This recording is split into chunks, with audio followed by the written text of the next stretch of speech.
residents in real estate and what impact that is having on distorting the residential real estate market. So I had a series of discussions with Kelly O'Dwyer and the Treasurer, and in fact there was a chorus of voices from around the country saying we need to look into this. So the Treasurer announced some months ago a review by the House Standing Committee on Economics into the impact that foreign investment in residential real estate is actually having on particularly the real estate markets in our major cities, Melbourne, Sydney, Brisbane, but all around the country. Kelly O'Dwyer, who chairs this House Standing Economics Committee, took the lead, and there was a period of consultation, there was a review process, there was public hearings where the review committee heard from all stakeholders on the issue. Very recently, once that committee had made a series of recommendations to the Treasurer, an announcement was made by the government, by the Treasurer and Kelly O'Dwyer in particular, with a series of options that we would like to pursue as a government to address the issues as the Economics Committee highlighted. Now, one of the reasons why tonight's forum is so important is that options paper is not the end of the story. As some of you will know, and I'm very happy to have my office send each of you a copy of the options paper, there's a whole series of questions and further consultation that the government wants to undertake. We don't want to make any policy decisions, final determinations, until we've really consulted to the absolute detail of each of the recommendations. So that's why tonight, hopefully, we can get some good Q&A happening. Before then, Kelly O'Dwyer, who I've mentioned a couple of times, who is the member for Higgins, will take us through a slide pack which, in a sense, highlights in broad detail the recommendations that emanated from the Standing Committee's recommendations, and those recommendations have been adopted by the Treasurer. So we are very fortunate tonight to have Kelly O'Dwyer. Kelly, as I've said, is the member for Higgins. She's the driving force behind the review into foreign investment in residential real estate. And Kelly is only, her electorate's only a few kilometres away from mine. So we shared a lot of the same frustrations, and we spoke a lot in the lead up to the review and since then about what we can practically do to alleviate some of the issues that we have seen building up over, quite frankly, a decade. And governments have, I think, ignored the issue for a decade. So I want to pay a special tribute to Kelly for being the leading light in that review, and also for agreeing to participate in tonight's forum. This is the first forum that Kelly, I understand, has undertaken, and there's a reason why it's taken, and that's because we think that our suburbs are some of the hardest hit by the issues that Kelly will speak about tonight. So, and I don't want to single you out too much, Kelly, but Kelly is also quite heavily pregnant, so I'm very grateful that she is here tonight after hours, but it is such an important issue that I really appreciate the time and effort that Kelly's putting, not only to the review, but being here tonight. So, can I ask you then to put your hands together for Kelly O'Dwyer.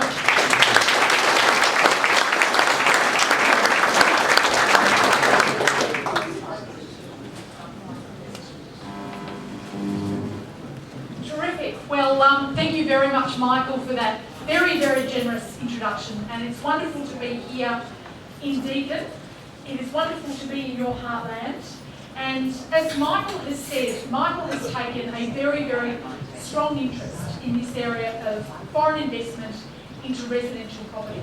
And it's an issue that affects everybody. It's an issue that affects everybody because all of us are interested in the broader question of housing affordability, and all of us understand that there are many factors that go into making housing affordable. One of those factors that the Treasurer, Joe Hockey, asked me to look at as the Chair of the House Standing Committee on Economics was the levels of foreign investment into residential property, what the current rules were, whether those rules were appropriate. He also asked us to look at the international comparisons, what other countries are doing, and where Australia fits on that international scale, whether the penalty regime was appropriate, and finally, if we had any recommendations for change, what those recommendations would be. So let me start at the beginning, because I'm going to assume no knowledge here on this particular area, and it can be reasonably technical. The first thing I'll note is that residential property in Australia is worth more than $5.4 trillion. This is a large amount of money. Just to put that into context, our entire superannuation system is around about $1.9 trillion.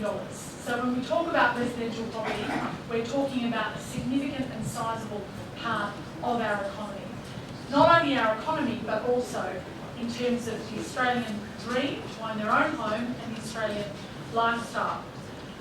All foreign investors, anybody, whether they be a temporary resident, whether they're a non-resident foreign investor, must apply to the Foreign Investment Review Board for prior approval to purchase a residential property in Australia.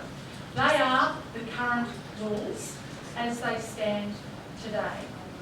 Now, foreign investors are distinguished between the foreign investors who are able to invest in new dwellings and the foreign investors who are able to invest in existing homes. Now, the distinction is this. Foreign investors who are non-resident foreign investors can usually receive approval for the purchase of a new property. Why is that? Well, that is because those new properties are increasing the housing stock for people to be able to purchase or to rent. It has an economic dividend to Australia. It is in our national interest because it supplies jobs for the building and construction industry. But there is a distinction, and that is non-resident foreign investors are not generally able to be granted approval for the purchase of an existing home. The exceptions to this are temporary residents, so people who have had or have a visa of 12 months or more, and who are looking to purchase one existing home for the purpose of their principal place of residence for the period of time that they are resident in Australia. Under those existing rules, those people who make that purchase, which must be approved by the Foreign Investment Review Board, must sell that property within 3 months of leaving the country, and that sale must go through within those 3 months according to the existing foreign investment framework. Now, we went right around the country. We had 6 public hearings. We received more than 92 submissions, and we found a few things. The first of those was that those current rules, the distinction made between new property and existing property, existing homes, was actually broadly right. We should have a distinction between investing and building new properties in Australia versus increasing the level of competition for already existing homes, whether they be units, apartments, or the typical family home that I'm sure many of you have here existing in Deakin today. What we also found, though, was that there was not a lot of evidence about who owns what, about what exactly is going on in the residential property market. We found that there is no national database, which means you have no idea as to what purchases are taking place. You have to rely upon the fact that everyone who should be notifying the Foreign Investment Review Board is actually doing that. They are actually notifying the Foreign Investment Review Board. And you had to rely on the fact that those figures and that screening was accurate. Now, we heard some evidence during the House Standing Committee on Economics hearings. To get this evidence, we found that there had been not one court-enforced prosecution, not one divestment of a legally purchased property since 2006, since just before the change of government in 2007. And I put it to the Foreign Investment Review Board, and I actually said to them, just can you please explain to me why it is that there has been no action when there has previously been divestments of property, so where the government actually sells up people who have purchased property illegally under the Foreign Acquisitions and Takeovers Act on those people, when there had been 17 of those between 2003 to 2006. Tell me why it is that for the entire period from 2006 onwards, we haven't needed to do that. And they said to me, well, that is because everyone is far more compliant with the rules. And I said, well, I don't want to sound too cynical here, but if I believe that, I believe also in the tooth fairy, and I believe in a few other things. It just defies credibility to think that with dramatically increased levels of foreign investment, that all of a sudden we're seeing far more compliance with the rules. So we figured that there was a bit of an issue. And when we delved a little deeper and we looked at the way that enforcement action was taking place or lack thereof, we found that it wasn't proactive, that the Foreign Investment Review Board was not actively going out and auditing the properties that had already been part of that screening arrangement. And I'll give you an example. One example that is pretty clear and obvious is when somebody's a temporary resident, and as I mentioned to you before, they leave the country, we gather all of that data. Immigration and Border Protection have got all of that information. And I asked the Foreign Investment Review Board, do you ever use that data to cross-check that against the screening? And the answer is no. The answer is no, they don't. But it can be done. And they said it will require a change to the Act to allow us to share the data. So we made a recommendation that you ought to be allowed to share the data, and more than that all government agencies that have useful data need to be able to pull that data so that we can be far more proactive and rigorous and methodical in our approach to this particular issue.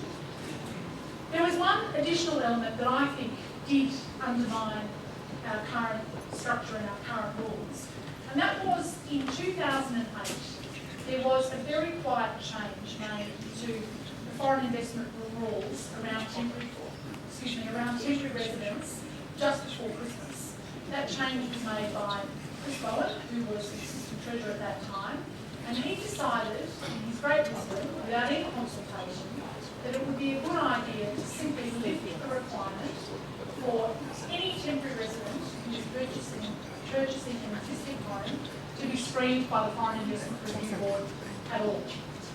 Now, if you do that, and at the same time you still keep the requirement that you can only purchase one existing home, how on earth can you possibly be expected to police that? There is no way you can be expected to police that. And it's no wonder to me that many people thought that the rule had simply been abolished. So what we saw was in 2010, that the government of the day realised that they had made a terrible mistake. They reinstituted the rule, but by then, I would argue that the change had already taken place and that people thought that the rules had changed. So let me just give you a bit of a picture about how much investment is taking place. And while it's a little bit difficult to perhaps view this graph from the back, you'll see that the red is vacant land, the blue is existing dwelling, the green is new dwellings, the purple is off-the-plan certificates, and I'll just explain that for those people who perhaps don't understand that. Developers, if they're putting together a new development of 100 units or more, can apply to the Foreign Investment Review Board for this thing called an off-the-plan certificate, which means that they have the ability to sell that property, 100% of that property, to foreign investors without any recourse to the Foreign Investment Review Board.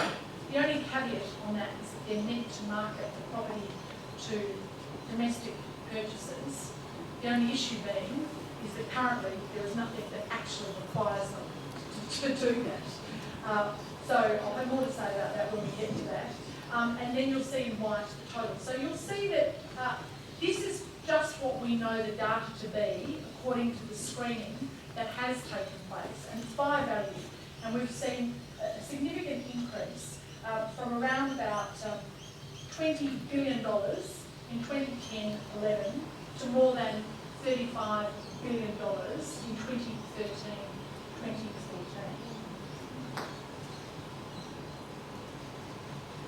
I know people are always quite interested in where the investment does come from, and while I can't break down these approvals by existing homes and new builds, because the Foreign Investment Review Board doesn't actually break down the data that way, I can give you a bit of a picture about all of the residential and commercial property that is invested in at the moment, and how we have seen changes in the investment mix and who is making purchases into Australia. So currently, and it has changed over the years, and you can see that, just to highlight the colours for those at the back, the purple is UK, the green is Singapore, red is the USA, orange is Canada, blue is China, others is sort of everybody that's sort of in that top five, and then you've got the total levels of investment for both commercial and residential property there. So currently at the moment, the biggest investor in property in general is China, with more than $12 billion of investment into real estate. USA has half that, at around about $6 billion. Singapore, around about $4 billion on the latest figures. And Canada, around about $3 billion, with Malaysia at number 5 with around $2 billion of investment. So what else did we find during our inquiry? Well, we found that it was very interesting that the screening arrangements that were taking place, the poor resourcing of the Foreign Investment Review Board, was all meaning that we were not achieving the best and most optimal outcome when it came to policing the laws. So what was our solution to that? Well, Joe Hockey did say to me early on, he said to me, Kelly, when you conduct this inquiry, I know I can't direct you because you're an independent chair of an independent House committee, and it was a bipartisan committee that I did chair, and we did deliver a bipartisan report on this issue. But he said to me, the one thing I would say to you is, if you are going to give me recommendations, make sure they are practical, make sure we can implement them. So make it so that the government can in fact act if you find there is an issue in this area, and make sure that we can fund it. So one of the key aspects of being able to fund better enforcement action is to be able to better resource the Foreign Investment Review Board and to actually have an active crack team who can proactively look into all of these issues around who's purchased what, and to check up on the phone hotline and on suspect purchases that have been made to ensure that they are fully compliant with the Foreign Acquisitions and Takeovers Act and our foreign investment regime. Currently, and I was very critical at the time, I said FIRB wasn't doing a good job at that. The recommendations that have been put forward by the government in the options paper have very much taken into account not only that commentary but also the recommendations. We do need a crack team to look at this, and they found that the best team that we can put together, something that does send fear into the hearts of almost everybody, is the ATO. And so we are actually setting up a unit within the Australian Taxation Office, which also has access to data that is very, very useful to match when you're looking at money that's coming in and out of the country. And they are setting up a unit that is going to be very proactive in looking at purchases that have been made in the past and the purchases that will be made. So how do we pay for this crack unit? How do we actually pay to make sure we have this enforcement action? Well, we have to have a user pay system. Currently, anybody who applies for screening for the Foreign Investment Review Board, when you put in your application, there is no fee that you currently have to pay when you put that in, despite the fact that it does expend a significant amount of government resources to go through that screening process.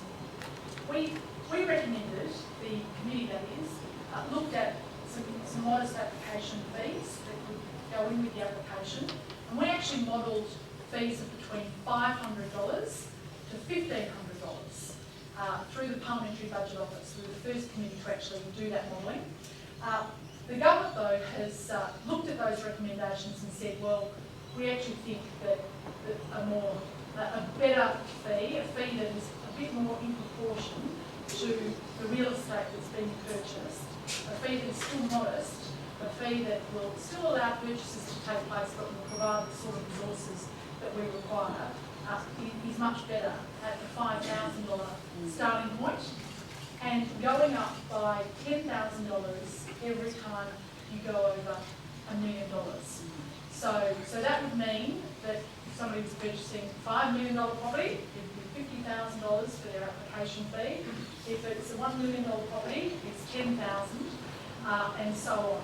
And the advance of the plan certificates, we have said, should be on the basis that you would have a proportion, depending on how much you're going to be selling to foreign investors offshore, and depending on the value of that property, it would bear a proportion of those fees that would be charged.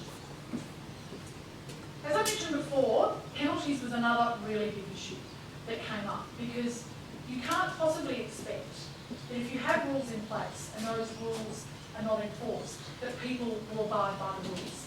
It simply doesn't happen. And so, as I mentioned before, we hadn't sold up any property on anybody since 2006, under the previous government. The Treasurer, Joe Hockey, though, and some of you will have seen the coverage in more recent times, has issued the very first of what will be a number of divestment orders as Treasurer. It was a very prominent property in New South Wales, $39 million property in New South Wales. And the point there is this: no one is above the law.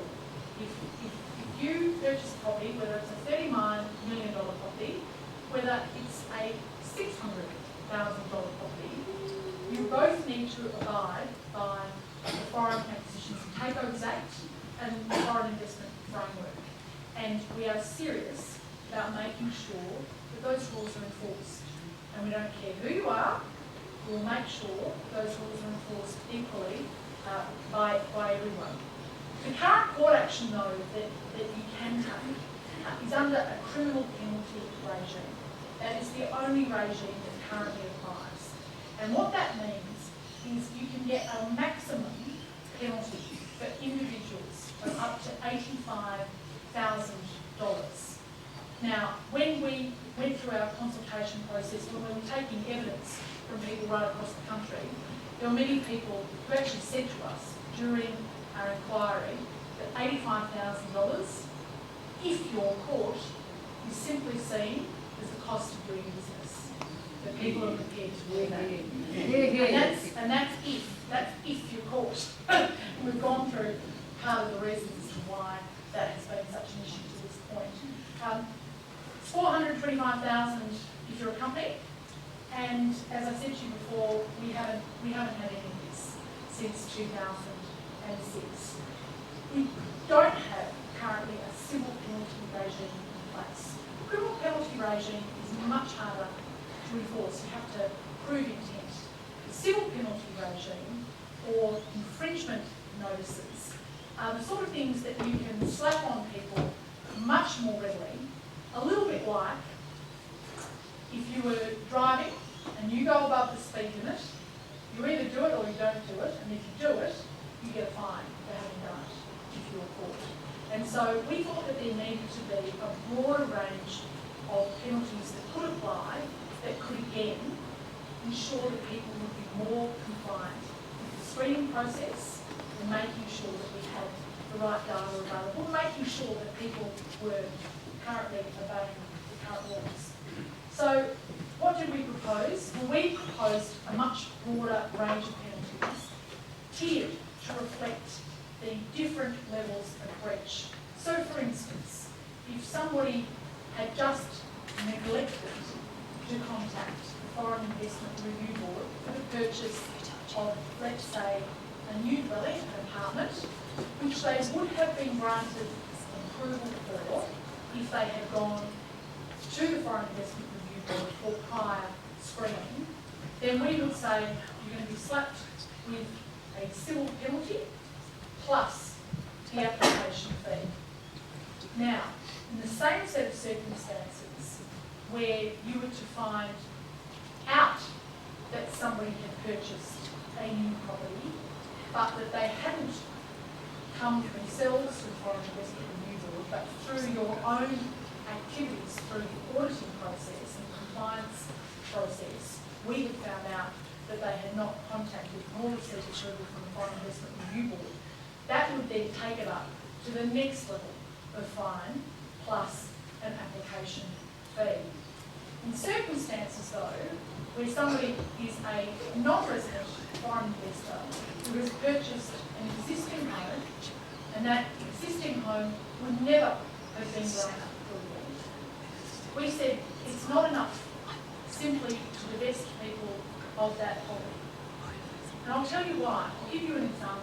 It's not enough because under the existing rules, if you were to purchase illegally a property, and during the period of time that you had purchased that property, and the period of time at which you were divested of that property, some years may have elapsed before that had happened. That property may well have gone up in value by some significant margin. And under our current regime, we were allowing people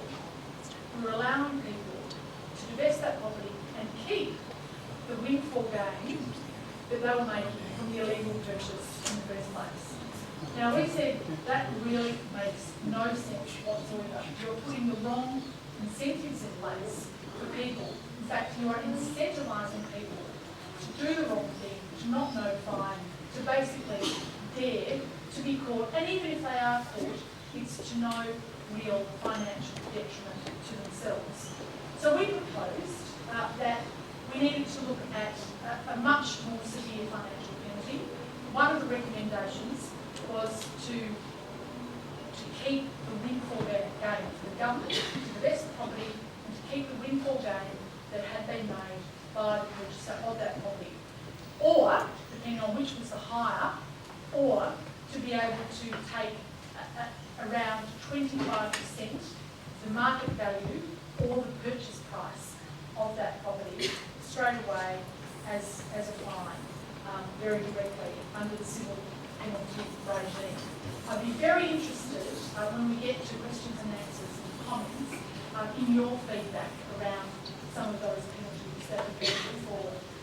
What we also found though was that the penalties were only being applied to the individual purchaser themselves.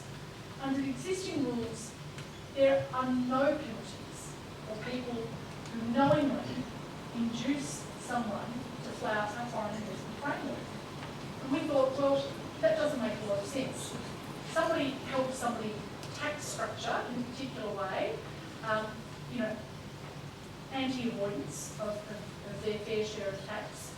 We hit not only that person, but we also hit the person who was giving that advice. And we said, well, look, we think that people, third parties, whether they be immigration agents, whether they be people who are actually helping structure the affairs of that individual, that if they knowingly help somebody to breach the rules, whether through particular trust structures and the like, which is in breach of the spirit of the foreign investment framework, then they too ought to be caught by the regime. So they ought to be caught by the civil penalties, and they ought to be caught by the existing criminal penalties as well, because that will send a very strong and powerful message. So that has also been adopted by the government as one of the recommendations within the options paper for consultation. So what are the broad benefits of the proposals that have been put forward? Well, there were 12 individual recommendations that were made by the committee, some of which have been strengthened by the government, as I mentioned before, the administration fee.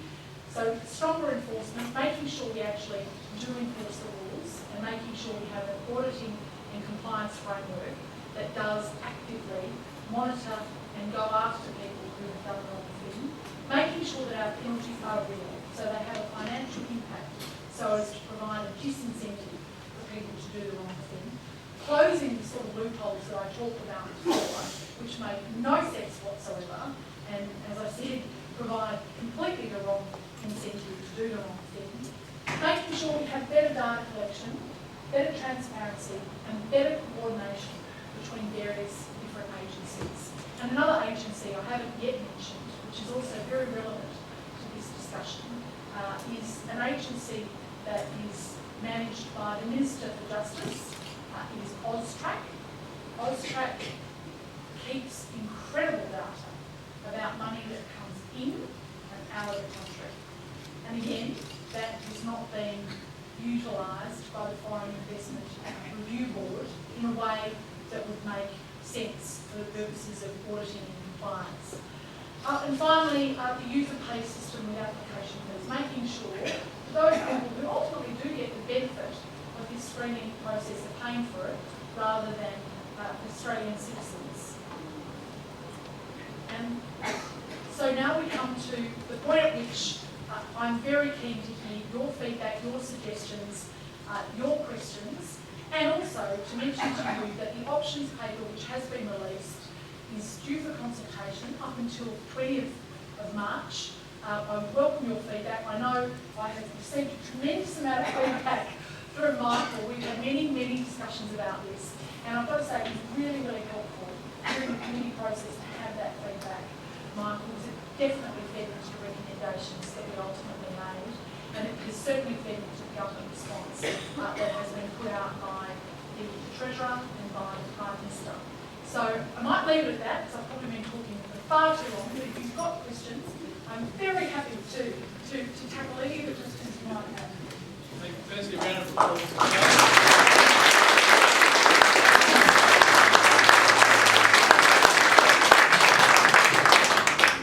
Thank you, Kelly. It's great to hear that, if I can sort of summarise from what I've taken out of the recommendations in the option paper, we will now have active policing of our rules, and we're also going to have penalties in place to ensure that if anybody does want to run the gauntlet and is able to get through the increased scrutiny that the ATO will provide, that they will be punished for doing so, and that will act as an even greater disincentive for any foreign resident who is not entitled to purchase residential property from even trying it in the first place.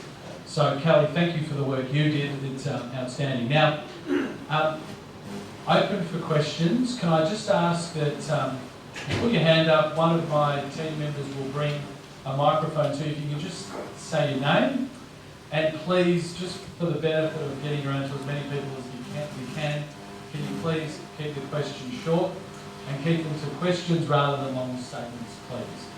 I think gentleman in the middle there, Stephen, had his hand up first.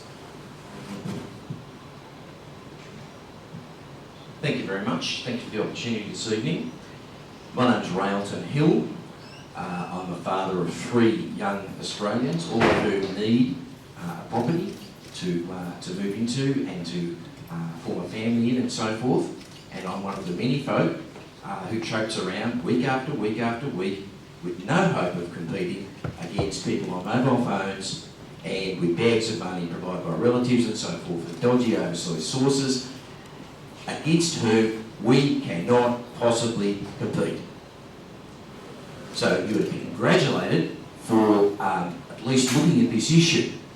But I want to say this about the fee that you proposed. The fees are a joke. I don't know anybody who thinks that they are a serious disincentive against what's going on at this time. It might help a little bit in paying for some of the policing. It should have been being done for many years before this. That's great. But it is the government's job not simply to enforce breaking of the law. It's the government's job to actually tilt the table so it's a level playing field for Australian young people who want to live in a home of their own. That's the role for the government here. Not just stopping breaking the law, but actually levelling the playing field. That's what needs to happen. So those fees should be not just doubled, they should be They should be absolutely severe. And not only that, here's the bigger problem. Just going after the horse is bolted when somebody presents to transfer title is way too late. Those fees, whatever they are arrived at, and I would be suggesting they should be $100,000, not $5,000, they should be applied on every single bid that is made, in every single property. Because what happens otherwise is the horse is bolted, the local buyers have all been frightened away, the auction's over, the bids have been taken, and the damage is done. Okay. That's where the intervention is needed. Okay. Thank you. Well, look, thank you very much.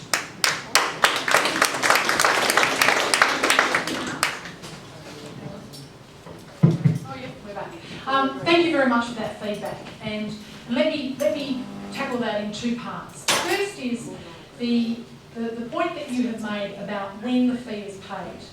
Currently, the application has to happen before any purchase. The application to the Foreign Investment Review Board.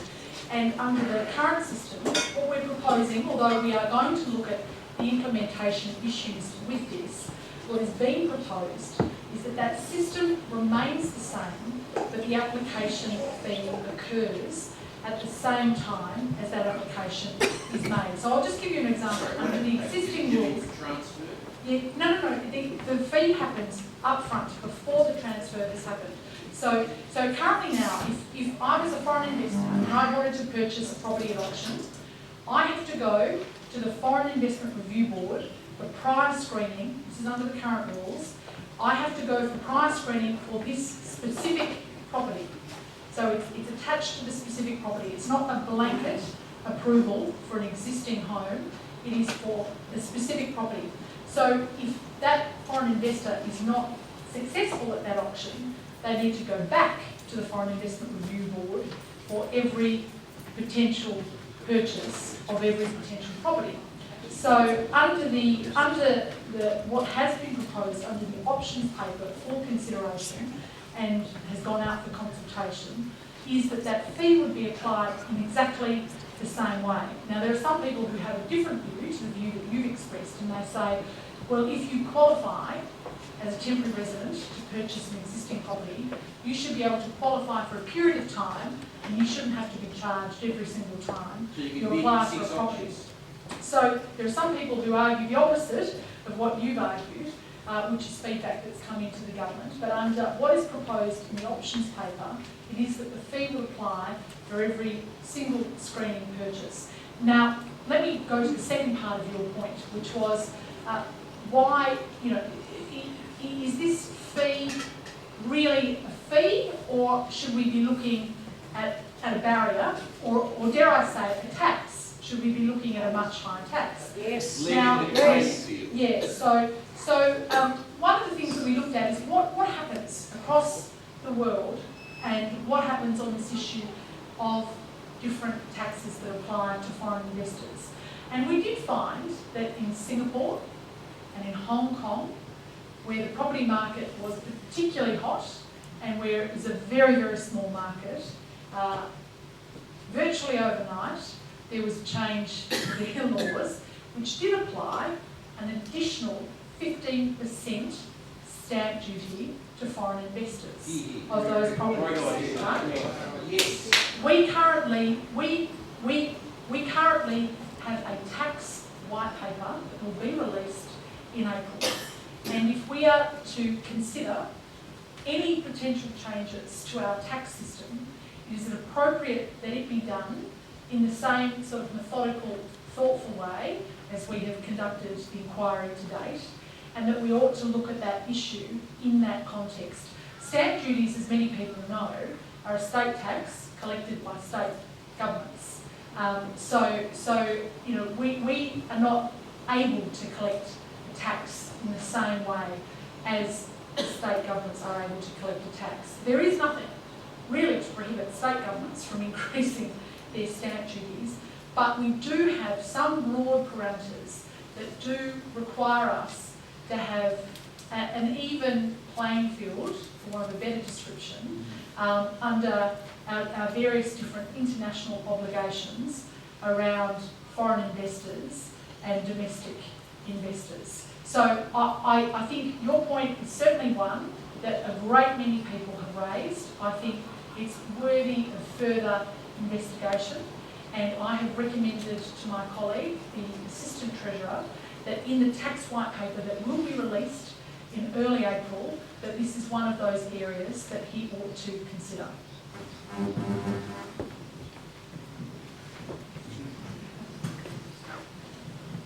Thank you. Roland Orchard, congratulations on adding to the Australian stock. We look like a weak country if we have rules in place that are not policed. I would suggest that FIRB has been asleep at the wheel. I hope there are some consequences for them who have been in charge of rules and regulations that are reasonably well articulated. And that the fact that they have not embraced what's been happening with those statistics would suggest that there needs to be some changes with those that are policing. I won't go over what the other gentleman said, but I would like to add that I think you'll find many people that are willing to help you with your pursuit of policing retrospectively many breaches of the regulations, and I hope that that is taken into account in any brief that the government offers in respect to the issue. The other thing that I'd like to add, and you didn't address it, was the real problem that seems to be, and I have nothing but anecdotal evidence, but the real problem is the number of unoccupied houses in the city. It doesn't really get anyone's blood boiling here. I have a $5.5 million house next to me in Hawthorne, owned by a 26-year-old student who doesn't live there. Occasionally she comes in her black Bentley to see if the gardener's done the work. Right. Wow. Well, look, I think there are two points worth picking up in your statement that you've just made. And I'll tackle the first one to do with occupancy first, because it was an issue that was raised during the inquiry, and again, it was very anecdotal. There were instances that we were being told about where properties were being built, developed, and then unoccupied. And that this was a broader issue for our social fabric as a society. And I think that's a very genuine, very real concern to have. One of the things we couldn't find out about, though, was exactly how widespread this issue might be. And that is partly to do with the fact that we just simply do not have accurate data that we can match up against water usage, against all those sorts of things, electricity usage and others, that you would use to see whether or not a property is in fact occupied. Now, I know that if you're next to a property that is unoccupied, you have a pretty good idea that it is unoccupied, but in terms of a systemic way of looking at this issue, it would be good to be able to work out exactly how broad and wide this problem actually is in practice. So one of the great benefits that we think that will be derived from having a national database will be to be able to match up this information, to be able to find out exactly what's going on, which will also then lead to avenues of inquiry as to whether or not that property is properly held, whether that property might in fact be a property that is held by a temporary resident who has returned home but who hasn't in fact sold the property as they're meant to do. Because one of the ways that we found from listening to the evidence of the Foreign Investment Review Board that temporary residents were getting around being found out was that they wouldn't rent the property, because the second the property was rented, it does hit the radar that the property has not in fact been sold and it's not been used as a principal place of residence, so it's left unoccupied, which is completely perverse, completely against what we're trying to achieve here. So occupancy, we said in our report, needed to be monitored. It actually needed to be looked at properly, and once we've got a good 12 months worth of data, we will be able to do that in a much more comprehensive manner. That means that we can act in those circumstances. The second issue that you've raised is in relation to retrospectively, for want of a better description, going after people who have breached the rules. Now, there is actually nothing retrospective about it. The rules themselves are clear. They have simply not been enforced. Now, while we cannot apply the new penalties that we will be bringing in, we can certainly still divest people of property. We can go through all of that, and we will go after property that has been purchased over some period of time. We've got a proper auditing regime that with this crack team, they will actually go through and start to look at properties that have been purchased. But it is very difficult to retrospectively apply new penalties to those purchases that have taken place. Very rarely does government ever introduce retrospective legislation in relation to penalties. And we're not proposing to do that in this instance. It's going to be prospective, but we will still divest people of property. We will still make sure that those rules are enforced properly and enforced vigorously. Hi, Michael and Kelly. Thanks for your time tonight. My name is Paul Farrell. I've got two, and they are questions, not statements. The first one is about prevention. I feel that prevention is better than the cure, so I don't know why you haven't looked at the fact that all purchasers should identify themselves as they do. And that goes for whether you're an Australian or not. Everyone, they do it in Western Australia. Why can't we do it here? But the other question also is, taking you back to your analogy about if you're speeding, you are or you aren't, black or white. Why, in your proposal, do you have an out clause was if they didn't know they had to be registered? Let's face it, we all know you will have to be registered. So I don't understand that part of it. It's not an out clause. Well, it is. No. What we would do is, sorry, back on. Michael, it's a good question, and the first point I've made is that there isn't an out clause. There are certain approvals that would be granted, and what we're saying is that if people come forward and they haven't received the prior screening, they will get a fine, but it will not be as significant as the fine that we would give them had we found out about it and they were to be granted the approval. But there is nothing that can correct someone who has illegally purchased a property. You can't be given retrospective approval for that, and we're not suggesting for 1 minute that you would be given approval for that. That is a divestment of the property, or in some instances, multiple properties that might have been purchased by an individual or by a company, or even in some instances, by a trust.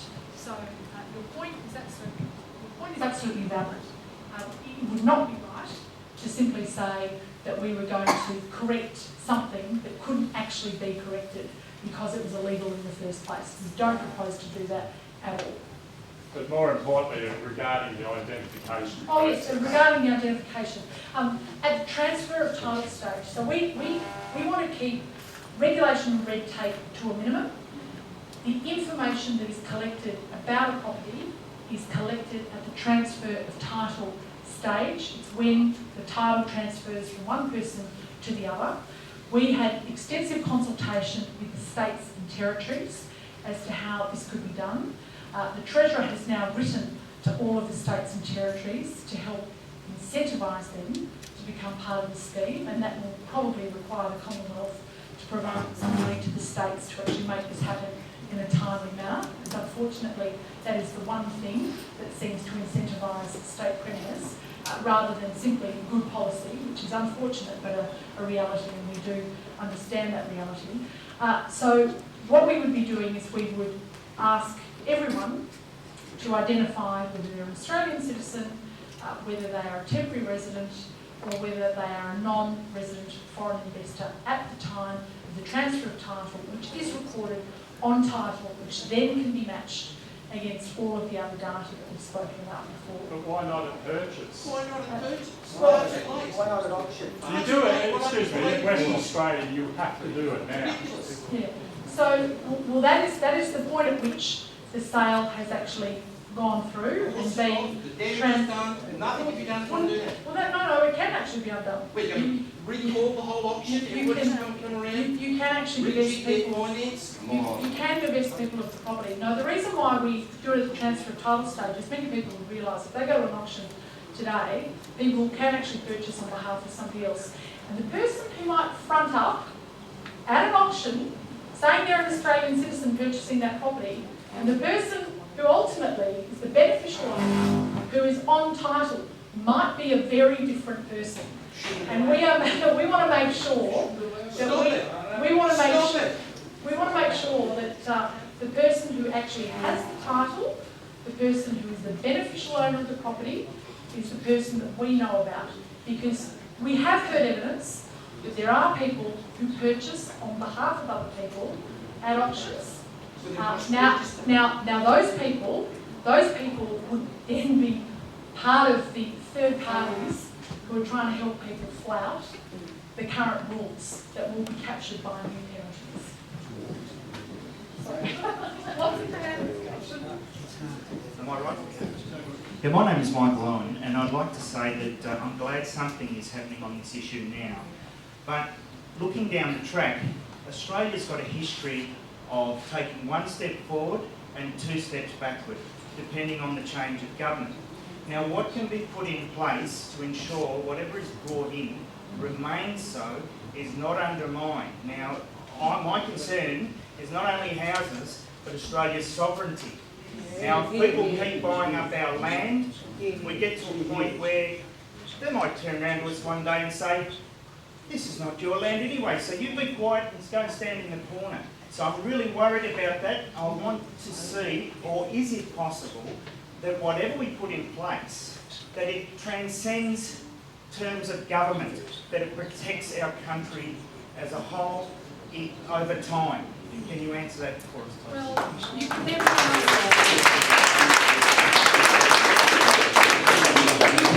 you can certainly put in place legislation.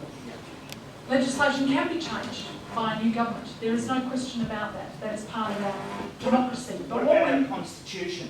But what we need to do, well, look, I don't think we can enshrine it in our constitution. It is a law, and I think we can enshrine it in law, and I think we can make it very difficult for any future government to make a change. Part of the reason that I think the House Economics Committee report was so powerful is because it was a bipartisan committee report. I chaired it. There were some unhappy members of the opposite party who were part of that committee who thought that we were going too far, that the issue was not one of national significance, but they did accept, because we took them right around the country, they did accept ultimately the evidence that was put forward, and put forward not just anecdotally by people, but also put forward by organisations like the Reserve Bank of Australia, who gave evidence before the committee, and they said there is evidence to say that foreign investment that comes into the country that increases dwelling stock is actually beneficial, because it's increasing the stock available for purchase and for rent. But they said, but there is also strong evidence to suggest that where you have foreign investment in particular pockets and in some suburbs, and they very specifically said in Melbourne and in Sydney, it does increase house prices because you have increased competition and restricted supply, and that's just pretty basic economics. Yes, sorry, you were right. Molly Bottrell, 2 questions. One of them is, what responsibility does the real estate industry have I've recently sold a property. It's a townhouse, didn't have any land, it wasn't in the Glen Waverley school zone, so I didn't get as much for it as I thought. It's a beautiful home. Now, I have been forced, because I didn't have a choice, to buy back into Glen Waverley to go into retirement village. I've been in the area for 40 years, that's where my life is, and I would have been forced kilometres out to get something for the money that I have. You talked about the social structure. Now, there are a lot of older people like me, and I think in the majority we're women, who have had to go into that sort of accommodation reluctantly, because it is going to cost me. And I tell you what, on a pension, I'm already very creative. I'm going to have to be more creative. So I've been very angry that Glen Waverley, the face of it has changed totally. The gardens look like nothing on earth. There are a whole lot of things like that. Also the council, whether they can be, but it's the real estate industry that I've seen some figures from Barry Plant over this last bit of time. They have made millions in commission. They're having a ball. And I think they should have a part to play in policing this.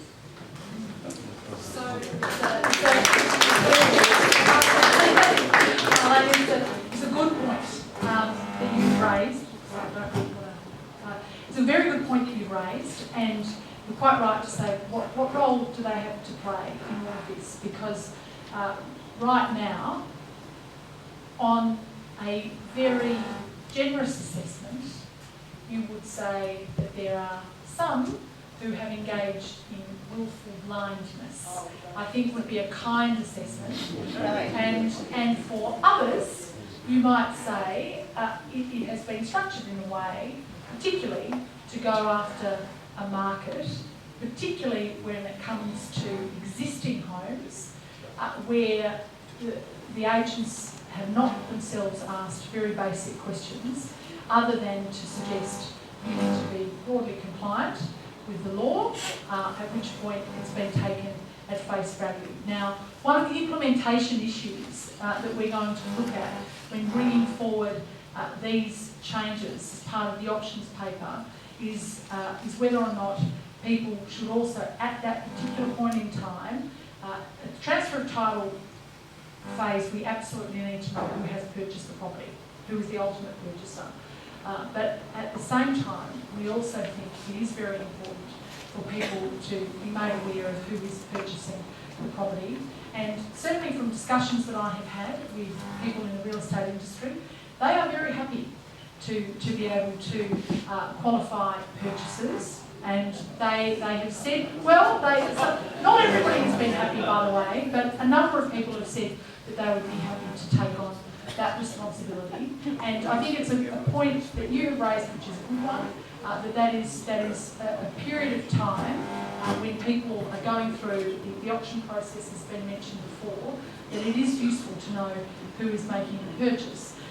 Now, the real estate agents have themselves not always had great education around the rules, and again, bringing in penalties for third parties who actively encourage people to flout the rules, I think will sharpen people's minds to this. I think when people themselves can be subject to a penalty, when their companies can be subject to a penalty, I think that does sharpen the focus of people's minds.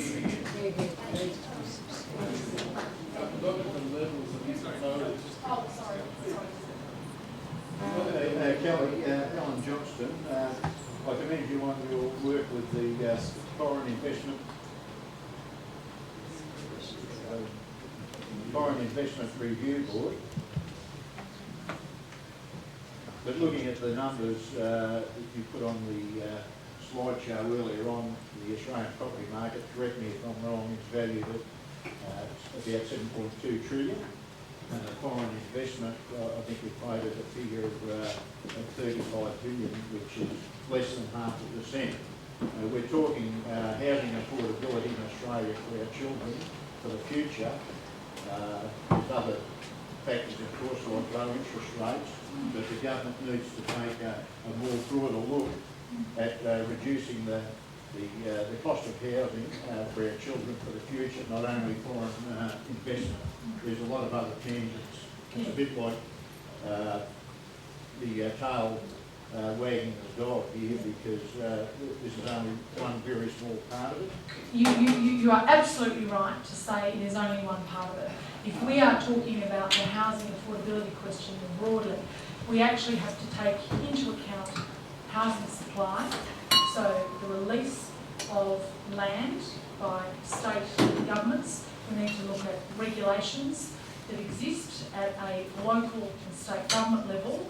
We need to talk about construction costs for the building of property, which ultimately gets passed on to consumers who purchase. And I'll just give you a current example. Here in our very home state of Victoria, one of the first things that the Andrews government has done is to get rid of the code that was in place that actually did put a significant dampener on the number of days lost to industrial disputes on work sites. It dropped it by over 80%.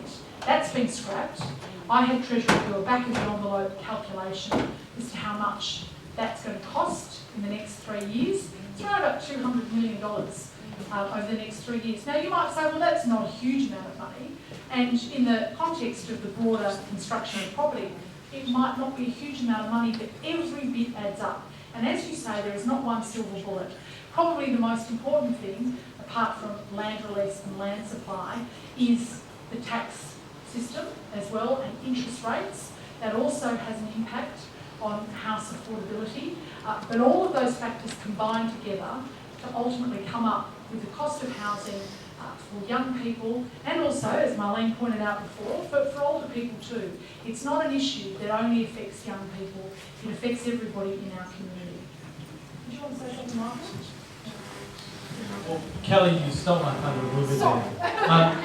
When I raised this issue with Kelly and the Treasurer after being elected, we knew there was no silver bullet to housing affordability, but the question always is with foreign investment into residential real estate is ultimately, is that investment in our national interest? And we need to start asserting more forcefully, whenever we're looking at any government policy, is it in Australia's national interest for this investment to occur?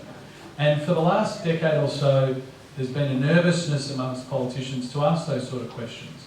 And I think Kelly's review and the work that's been done and the recommendations are going to mean that we aren't shy in asserting to the rest of the world and to anybody looking to invest in our country. Does it increase the housing stock for that particular region?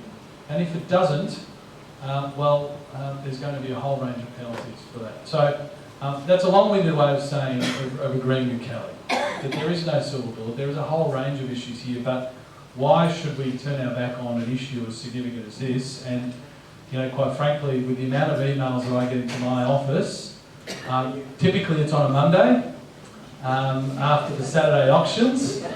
That's when they tend to spike. It is quite demoralising to see, my peers, young people, and senior Australians who are unable to transition easily between houses or even get into the housing market. So, sure, not the only issue, but it's very important we deal with it.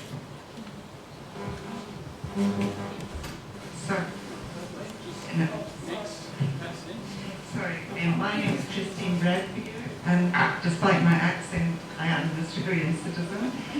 I thought that was a brilliant presentation. I just have one question. Is this working okay? What's going to be the role of the Foreign Investment Review Board now that you have this crack unit in the ATO? So there is a distinction now between the unit that is going to do the auditing and compliance and enforcement activity, which is this crack unit in the ATO. The Foreign Investment Review Board will still have a role to play in making ultimate recommendations to the Treasurer, but they themselves will not be doing the investigative work because they have demonstrated that they are not the right people to do the investigative work. And so that is why we have actually made that change. We have thought carefully about who should do it, who's best placed to do it, who has the strongest powers to do it, and how we can make that happen in the most efficient and effective way without building up a whole brand new bureaucracy, but utilising the existing resources that we have, as well as injecting new funding into that unit to make it worthwhile. Oh, sorry, you were sorry. My name is Alan Tully. I live in a rural residential estate of Cromwell East. 94 properties, all about 200 in size. For the last 7 years, we've been fighting a battle with the council who wish to destroy our estate and replace it with 300 and 400 square metre density houses. We've had an infestation of foreign things buying up the estate, not one of them living. At the current rate, there are between 25 and 30 of the properties owned by people who don't live on the estate, never appear on the estate. Most of them have Chinese names, although they are now being replaced by Indian names. What I would suggest is the way to kill the unlawful purchase of properties is to put a compulsory purchase order on the house as soon as it's identified as going to be unlawful purchase. For a nominal sum, certainly not more than $1,000, sell the house on the market to finance the necessary investigation, get the rest. If you do that too simple, you find that the rest first lawfully will be dumped in properties on the market for people who live in the market. Which certainly much way of changing the So Alan, just to respond to that broad point, firstly, we can issue a divestment order, and that's what we can currently do, that's what we will be doing, that's what the Treasurer has just done in relation to just one property, and there are a number of other properties under investigation at the moment. I mean, there are problems under our Constitution and under our law in basically acquiring somebody's property for less than the value of that property. There are quite a number of legal issues that would result in that, but we think that we have found a sensible, pragmatic, practical solution to that issue, which is that no one can profit from it, that there would be a financial penalty for engaging in an illegal purchase. And that's where my example of the windfall gain, so any capital gain and a percentage of the purchase price as part of the civil penalty order would come into effect.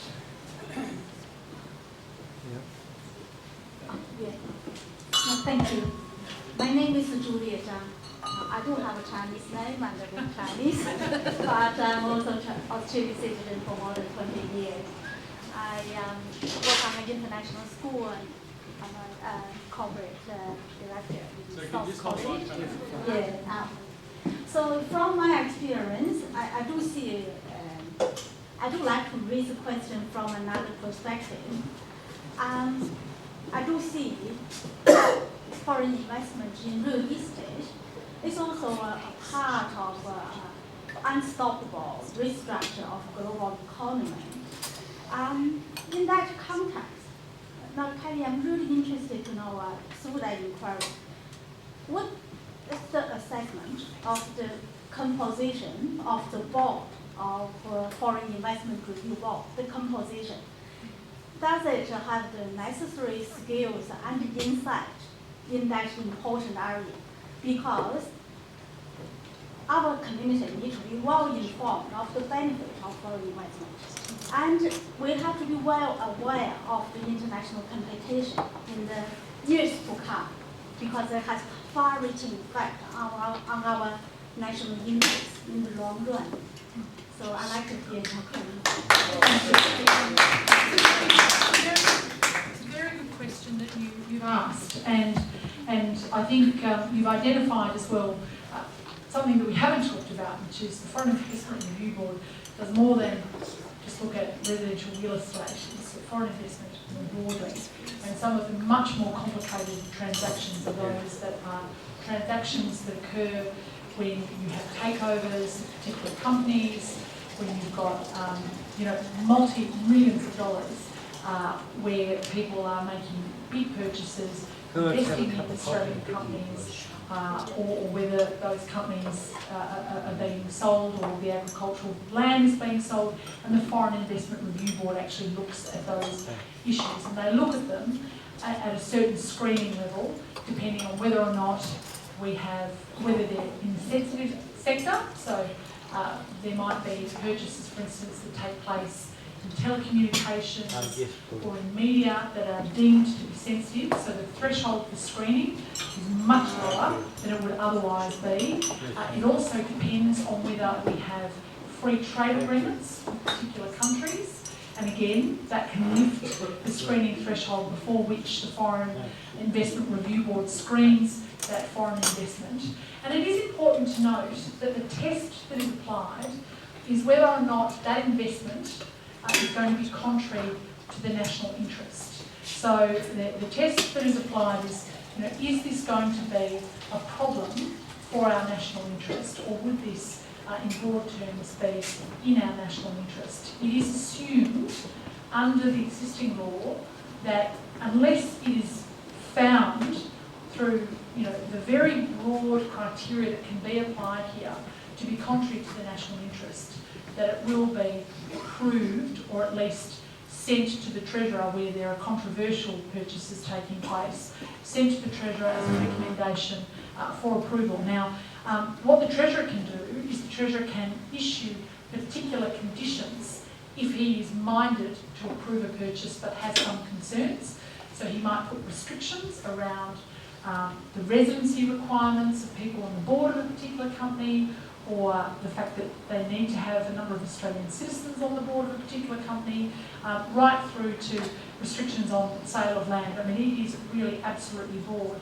And the people who look at this question on the Foreign Investment Review Board come from different backgrounds. You've got people there who have backgrounds in banking, in law. You have people with agricultural backgrounds. That was a recent appointment that was made by the Treasurer on first coming into government. He appointed somebody with a rural background because there wasn't anybody on the Foreign Investment Review Board who had a rural background who would understand agricultural purchases in that context. But to my mind, we do have, I think, some impediments in terms of the makeup of our Foreign Investment Review Board, because currently you have to wait until somebody is no longer an active participant before they can be on the Foreign Investment Review Board. And by that, they can't be actively engaged in the market because they're seen to be conflicted. Now that's a little bit different to the takeovers panel and other various panels that we put in place. And it does make me wonder whether or not we have people with the most up-to-date skill set who are aware of the cutting-edge things that are going on in industry and aware of the things to look out for.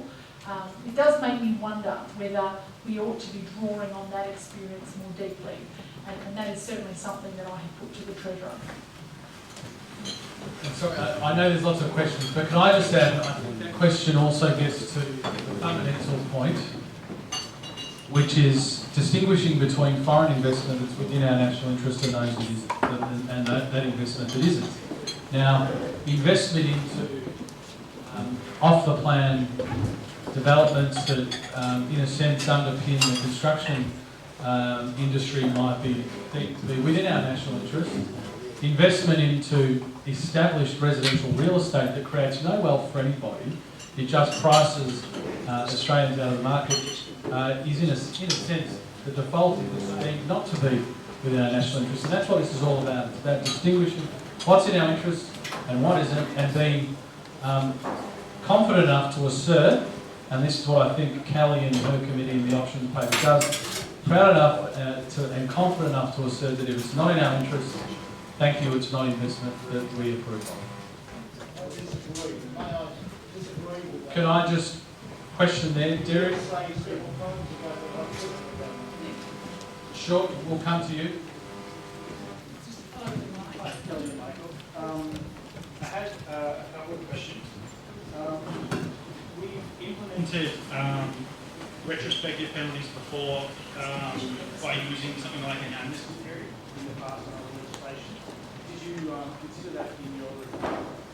I wanted to say, actually commend you on the penalties and the structure of those, because it's not a very good idea to inject more volatility into the property market. We've done a whole bunch of properties or cut a whole bunch of investment on that in one fell swoop.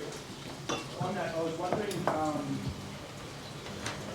in terms of the broader pressures and the greater volatility in the real estate market, have you considered signaling a change to negative gearing and investment loans as part of attempting to stabilise real estate in a fair way? Okay, so a few points that you've raised in all of that. The first point, I'll tackle your last point first. In terms of any tax changes, any changes that would be considered, as I said to you before, the Assistant Treasurer is going to be conducting a tax white paper. We haven't taken anything off the table. That doesn't mean we have any plans for changes. Just means that if you do put forward a case of change, you have to understand, particularly when it comes to tax, there can be all sorts of other consequences that flow from that change, and it's interrelated. So you need to be able to properly and methodically actually look at that in the broadest possible context. So the appropriate place to do that is in the tax white paper, and you know that would be my response to that particular question. The first part of your question was also in relation to volatility in the housing market.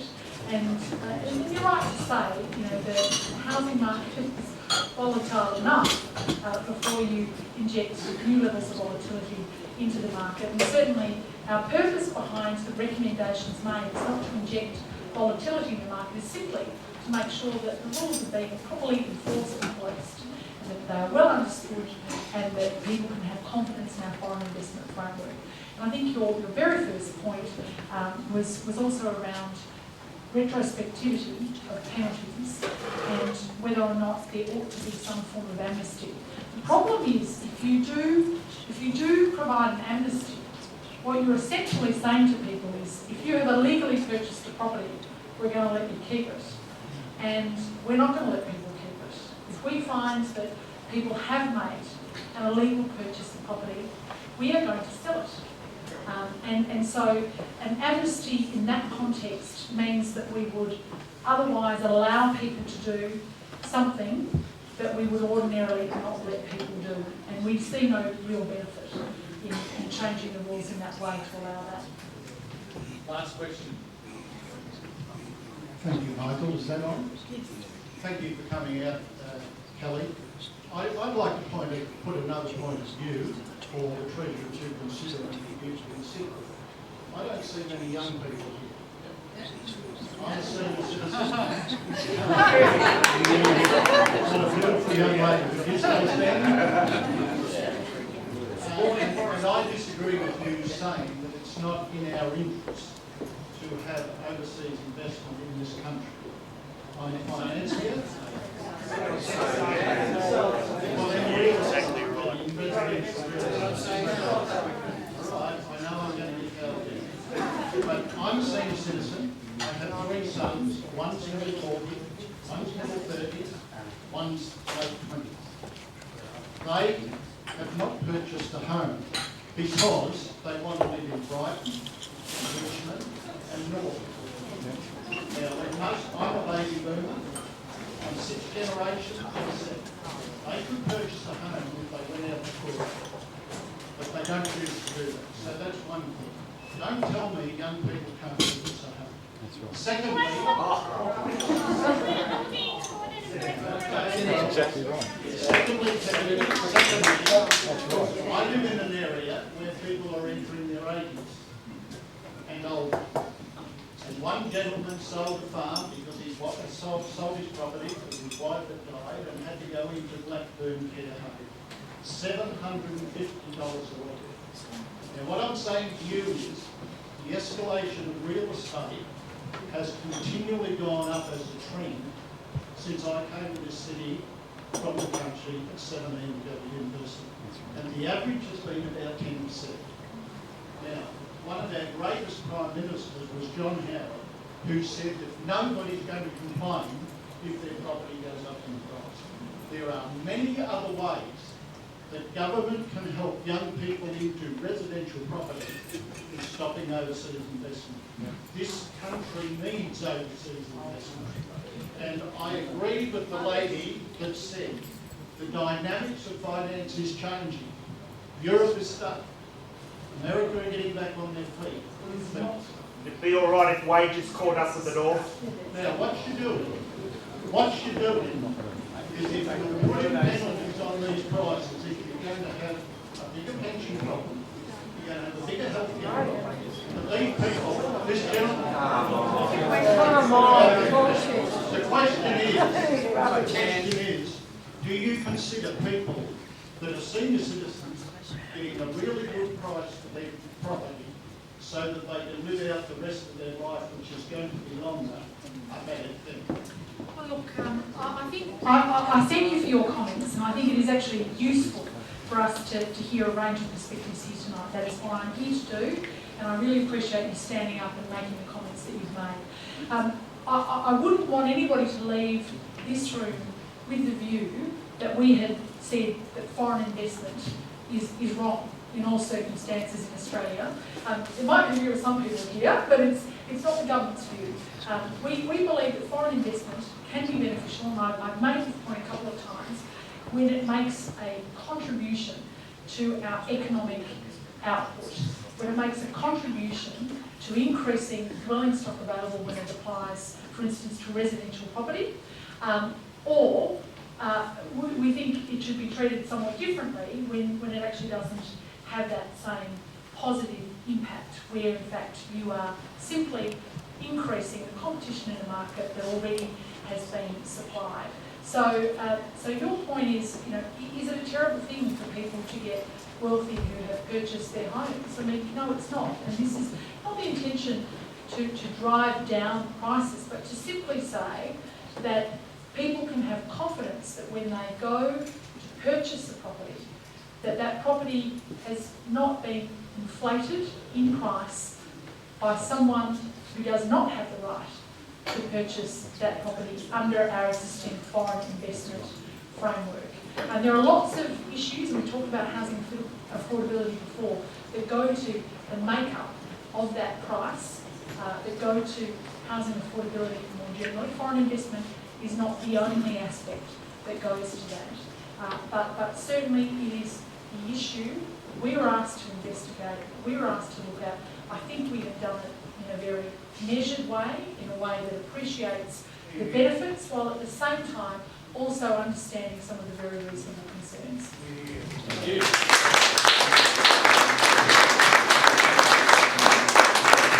Well, look, thank you everyone. It's now time to wrap up. I feared that there'd be far more questions than we have time. I will be here for a little longer if you want to hang around and perhaps ask me a question or make a comment. Can I thank you all so much for coming. We are actually quite blown away with the numbers tonight, and I think that's probably representative of how strong the feeling is in our community. Can I ask each of you to take away the community survey that was on your chair? All you need to do is fill it out and tape it up and put it in the post. You don't need to put a stamp on it. Can I thank Jim and his team here at the Vermont South Club for hosting us tonight and looking after us so well. And finally, can I ask you again to put your hands together for Kelly O'Dwyer.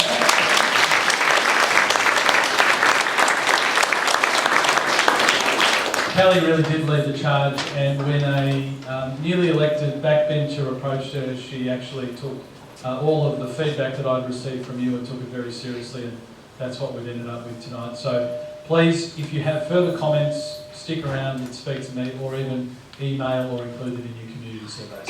Thanks very much.